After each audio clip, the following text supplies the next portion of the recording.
बहुत आभार, आपने इतने शॉर्ट नोटिस पर इस प्रेस वार्ता को आयोजित किया।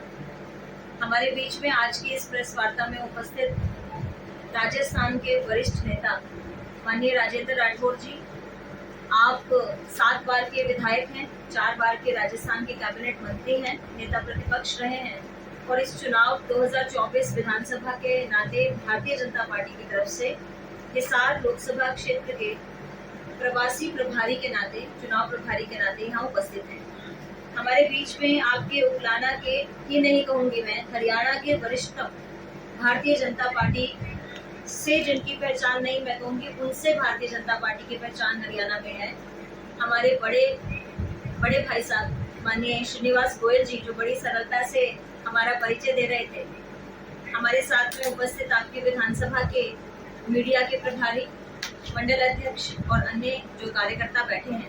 आज का मुख्य विषय प्रेस वार्ता का है कि कल 28 तारीख को शनिवार को हिसार में हमारे देश के प्रधानमंत्री, जनता के लोकप्रिय नेता और विश्व में जिनका मान सम्मान है, ऐसे हमारे प्रधानमंत्री श्री नरेंद्र मोदी जी का आगमन कल हिसार के एयरपोर्ट के पास के मैदान में एक दोपहर 1 बजे रैली रखी है।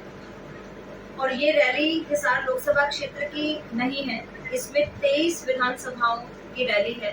23 विधानसभाओं के प्रत्याशी हमारे उपस्थित होंगे, 23 विधानसभाओं के प्रतिनिधि होंगे और साथ में जनता होगी। ये बहुत बड़ा उपलक्ष्य और हमारे लिए सौभाग्य की बात है कि विधानसभा 2024 के इस चुनावी माहौल में माननीय नरेंद्र मोदी जी ने जहां हरियाणा प्रांत में 4 रैलियों का आयोजन का समय दिया, उस समय में एक स्थान जो है वो हमारी लोकसभा क्षेत्र हमारा हिसार था।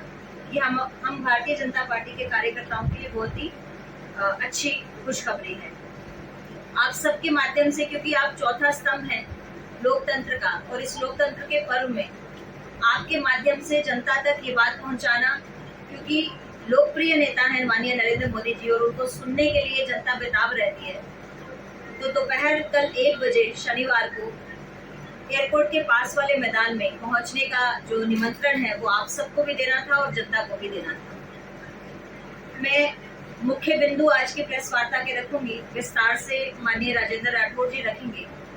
देखिए, 2 विचारधाराओं के बीच की लड़ाई है विधानसभा 2024 का चुनाव। एक तरफ की विचारधारा है भाई भतीजावाद की, भ्रष्टाचार की, खर्ची पर्ची पर नौकरी देने वालों की, क्षेत्रवाद की, और सबसे बड़ी बात, जब कांग्रेस का समय था उस समय जो कत्लेआम हरियाणा प्रांत में था, एक वो विचारधारा है और एक विचारधारा है राष्ट्रीयता की।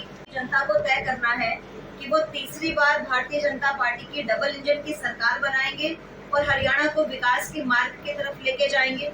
जो 10 वर्षों में हमने काम किए हैं, उन 10 वर्षों को आगे और 5 वर्षों तक जारी रखने के लिए वो भारतीय जनता पार्टी को मौका देंगे या फिर वो अन्य किसी विपक्षी पार्टी का समर्थन करते हैं। लेकिन महत्वपूर्ण बात यह है कि चौथा स्तंभ होने के नाते आपके माध्यम से एक निष्पक्ष बात हम जनता तक पहुंचाना चाहते हैं।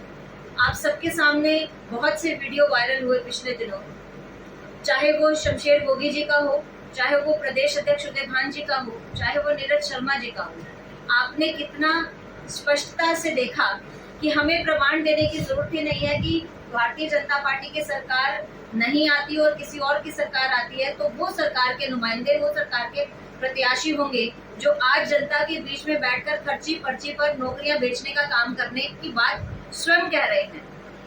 खुद से उन्होंने कहा कि 50 वोटों पर मैं 1 नौकरी दूंगा। खुद से शमशेर गोगी जी ने कहा कि पहले मैं अपना घर भरूंगा, मैं भ्रष्टाचार करूंगा, अपना घर भरूंगा, फिर रिश्तेदारों का घर भरूंगा। जब प्रत्याशी खुलेआम वोट मांगने के लिए इतनी बड़ी बड़ी बातें और मैं कहूंगी सच्चाई बयान कर रहे हैं, जो पिछले साल समय रहा कांग्रेस का, वो हमें तो प्रमाण देने की जरूरत नहीं और आपको भी प्रमाण ढूंढने की जरूरत नहीं, किसी का स्टिंग ऑपरेशन करने की भी जरूरत नहीं।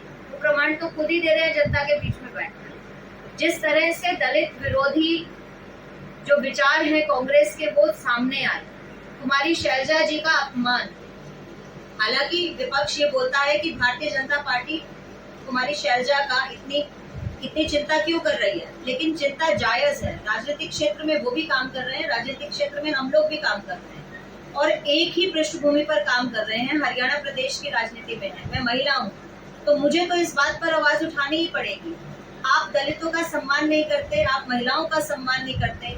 हिसार लोकसभा क्षेत्र के एमपी जेपी जी किस तरह से महिलाओं के बिंदी लिपस्टिक पर टिप्पणी करते हैं, किस तरह से उन्होंने किरण जी और उनकी बेटी की जो बात कही थी कि वो क्या अपने परिवार की आगे लीगेसी को चलाएंगे, इस तरह की विचारधारा बयां करती है कि कांग्रेस पार्टी के लोग ना तो दलितों के समर्थन में हैं, ना ही महिलाओं के समर्थन में हैं, ना ही हरियाणा प्रदेश के विकास के समर्थन में हैं। मैं ज्यादा बात नहीं रखूंगी, आगे विस्तार